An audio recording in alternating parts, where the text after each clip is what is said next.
Pessoal, falando sobre mais problemas na cidade, sobre mais questões de desigualdade, a gente tem o processo de macrocefalia urbana. Macrocefalia urbana é o mesmo que a aglomeração urbana, que a gente estava falando, o processo de inchaço urbano, tá? Mas a macrocefalia urbana vai além dessa questão numérica, né, de contagem de população. Tem a ver com a questão da falta de estrutura, tá? Gerada por essa aglomeração, tá? Então, por isso que é um processo, né, de desigualdade socioespacial. Então, processos de macrocefalia urbana, né, consequências. É o déficit habitacional, né? Déficit habitacional é quando você tem muita gente morando no mesmo imóvel, né? Uma família que divide poucos cômodos dentro da casa. Tô esquecendo o nome das palavras. Poucos cômodos para muita gente, né? Então, o déficit habitacional às vezes até calculado mesmo pela quantidade de quartos e quantas pessoas dormem no quarto, tá? Então, eu tenho uma família que, sei lá, só tem um quarto dentro da casa, mas tem 5 pessoas morando. Então, isso acaba aumentando o déficit habitacional, porque teoricamente, né, se deveria ter um planejamento familiar para essa família ter menos filhos, se for o caso de serem menores de idade, ou de ter um espaço maior para essa família, como geralmente não é o caso. Famílias que têm mais filhos atualmente, né, no mundo contemporâneo, não são famílias de classe média alta, então são pessoas que são de classe média baixa ou famílias mais pobres e que, consequentemente, não vão ter um local de moradia apropriado para a quantidade de pessoas que tem na família, tá? A questão da periferização, onde as pessoas não vão ter condições, por conta da especulação imobiliária, de morar em áreas, né, que a gente chama de asfalto, né, informalmente falando, né, e vai morar nas áreas favelizadas, né, então vai morar nas áreas de favela, vão aumentar o processo de favelização, né, que vão ser áreas aí irregulares, onde você não vai ter acesso imediato de saneamento básico de forma regular, né, áreas talvez até mesmo ocupadas, que não vão ter uma regulação de fiscalização de imposto, né, enfim. E a periferização, quando você sai das áreas centrais e vai indo para as periferias, para as áreas suburbanas, né, suburbano que diz, né, se não está na área central, se está nas áreas mais afastadas, né, ou então fora mesmo da grande metrópole, você vai morar nas cidades conurbadas, que vão ter um preço de terra mais baixo, né, então você consegue, né, ter acesso aí à residência de uma forma mais barata, tá certo? Hipertrofia do setor terciário. Como eu falei, né, a gente não tem mais a atenção para o setor secundário quando a gente tem a mudança da hierarquia urbana, né, a mudança da reestruturação urbana. A gente tem, então, uma valorização, um aumento do setor terciário, porque as fábricas e as indústrias não estão mais concentradas nos centros urbanos e também não estão contratando muita gente, né, a quantidade operária, porque as mudanças técnicas já permitiram essa substituição do homem pela máquina. Então, o desemprego, ele começa a ser algo mais crítico nessas cidades, né, para a população que não tem uma qualificação suficiente, né, para trabalhar em áreas de setor terciário mais desenvolvido.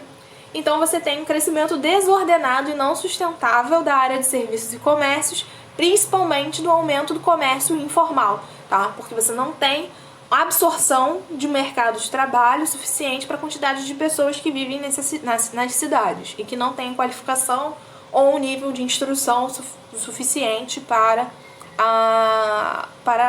oferir esses cargos, tá?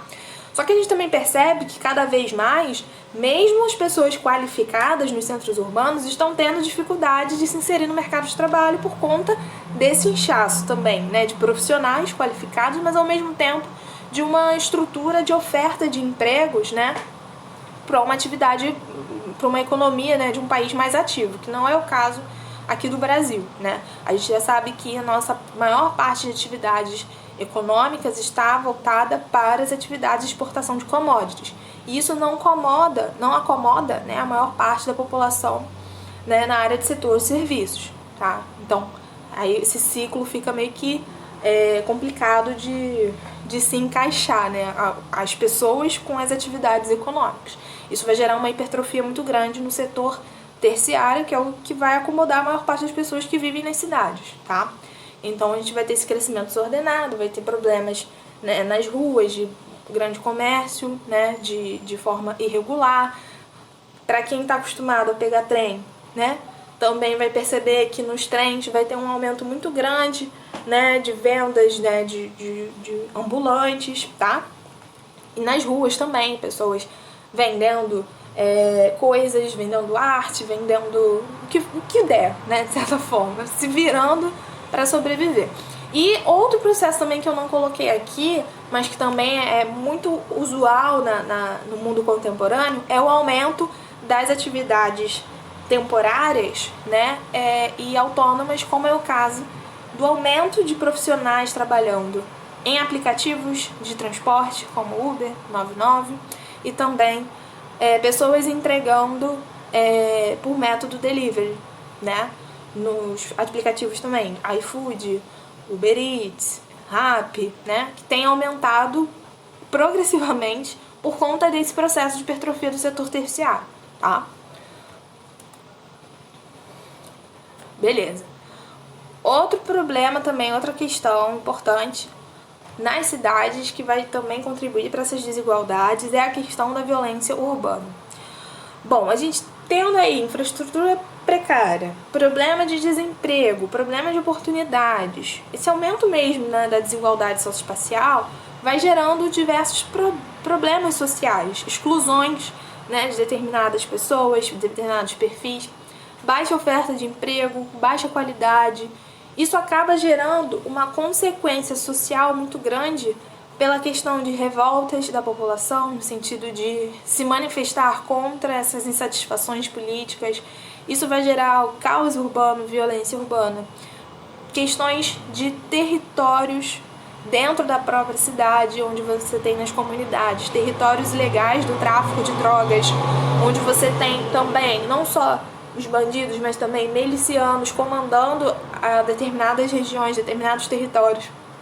E a ausência, né, do Estado em determinadas áreas vai fazer com que haja diferentes conflitos, né, de interesses e uma população marginalizada que não tem relação direta com aquilo, mas que vivencia nessas áreas, né, mais afastadas e mais ausentes, né, do Estado. Então isso vai acabar gerando uma grande quantidade de violência nos centros urbanos, tá? Que vai acabar aumentando essas condições, né, no processo de desigualdade. Outro problema clássico também de cidades é a questão da mobilidade urbana precária. Precária no sentido, como aqui o BRT, que é clássico aqui para o Rio de Janeiro, a gente conhece, né? Clássica a questão da infraestrutura dos transportes, falta de ônibus, número baixo de frota de serviço, manutenção precária, né, dos transportes públicos, descaso mesmo, né, de parte das empresas privadas, que são as que financiam o transporte junto com o Estado.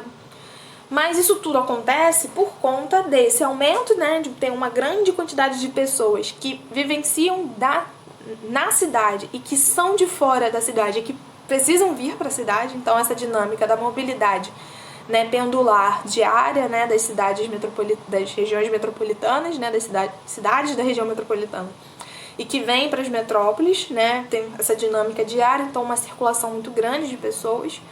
E também a questão da classe média baixa não ter acesso a automóveis próprios, né? E mesmo assim, se tivesse, olha lá o outro problema do canto, trânsito, que também tem tido cada vez mais o aumento de trânsito nas cidades. Então você pode fazer diferentes relações com essa questão da mobilidade urbana, com as classes sociais e a ocupação, né, da forma da cidade, como a gente já falou aqui anteriormente, beleza? Então a gente vai para a parte final, tá? Pra gente finalizar e sintetizar. Quem então modela esse espaço urbano, todas essas dinâmicas? Quem é que toma essas decisões que a gente está falando, que vai gerar essas consequências? E quem sofre, né? Quem é passivo dessas decisões, dessas consequências que a gente está falando, tá bom?